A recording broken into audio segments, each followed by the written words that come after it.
Hi hello friends, welcome to our channel Uma Gudelli. మా video నచ్చితే like చేయండి, షేర్ చేయండి, సబ్స్క్రైబ్ చేయండి, కామెంట్ కూడా చేయండి.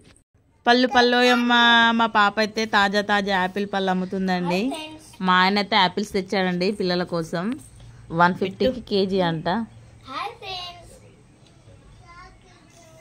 మా రిషి అయితే ఇడ్లీ కాదండి చట్నీ అయితే తింటాడు. చూడండి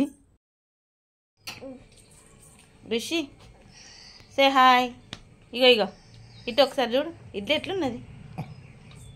మంచిగా ఉన్నదా? ఈరా చెల్ల అన్నయ్యకి. అదేమ్మా మంచిగా ఉందా? హాయ్. ఇక హాయ్. రిషి తినకుండా మా బండి ఎక్కుతాడు పా తల్లి. అద్దెమ్మ హాయ్. తిను తల్లి తిను. మంచిగా ఉన్నదా? ఈ సూపరా? సరే తిను. ఫ్రెండ్స్, మా పిల్లల బ్రేక్ఫాస్ట్ కోసం అయితే ఇడ్లీ చేస్తున్నానండి. చూడండి, ఇదైతే నిన్న మార్నింగ్ నానబెట్టుకొని నైట్ అయితే పట్టుకొని బయటనే పెట్టుకున్నాను, ఫ్రిడ్జ్లో పెట్టలేదు. చాలా మెత్తగా వచ్చినాయి. చట్నీ కోసం అయితే పల్లీలు వేపుకున్నానండి. ఇందులో ఒక పచ్చిమిర్చి వేస్తాను అంతే. అది నూనెలో పచ్చడికి పోపు వేసేటప్పుడే వేసుకుంటాను, డైరెక్ట్ మిక్సీలోనే బట్టి వేస్తాను. పచ్చడి అయితే పట్టుకున్నానండి. చూడండి, పుట్నాల చెట్టు కూడా తింటానండి. ఏంటి చెప్పు. ఇడ్లీలేవి కాలిందా? అయ్యో, ఉఫ్ఫాను ఊదుకో, ఉఫ్ఫాను. ఇడ్లీలు అయితే చూడండి ఎంత మెత్తగా వచ్చినాయి. ఎందుకు చూపిస్తున్నానంటే, ఒక గ్లాసు మినుములకి 3 గ్లాసులు ఇడ్లీ రవ్వ పోసినా అండి, అయినా కూడా మెత్తగానే వచ్చినాయి. మా పిల్లలకైతే టిఫిన్ పెట్టేశానండి, తింటారు. డ్రెస్ అప్ అయిన వాళ్ళు ఎప్పుడైనా డ్రెస్ వేసినాకనే తింటారు. ఎందుకని మీరు అనుకోవచ్చు.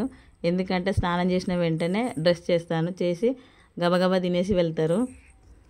నాకు తెలిసినంత వరకు తిన్న తర్వాత పిల్లలకు స్నానం చేస్తే మనమైనా డైజెషన్ సరిగా కాదని అంటారండి. అందుకే పిల్లలకు స్నానం చేశాకే తినబెడతానండి. బాయ్ చెప్పండి. వీళ్ళకి డైలీ టిఫిన్స్ చేయడానికి అయితే ఇంత మార్నింగ్ అయితే నాకైతే కుదరదండి. నేను చెప్పాను కదా ఇంతకుముందు వీడియోలో కూడా, నాకు వీలున్నప్పుడైతే చేస్తాను. మొన్న మా బాబు అయితే ఏడ్చాడని అయితే చేశానండి. మా రిషికి అయితే నాన్ వెజ్ ఉంటేనే రైస్ తింటాడండి, లేకపోతే రైస్ అసలే తినడు. టిఫిన్స్ చిరుతిళ్ళే కావాలి. ఏం చెప్పు అన్నయ్య.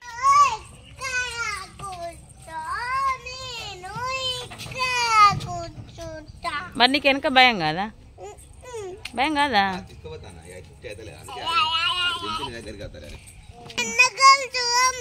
ఏముంది? ఏది? అక్కడ ఉందా?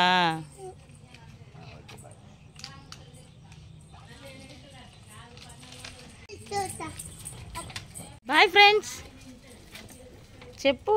బాయ్.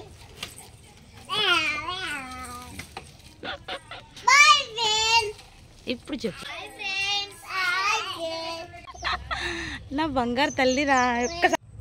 రిషి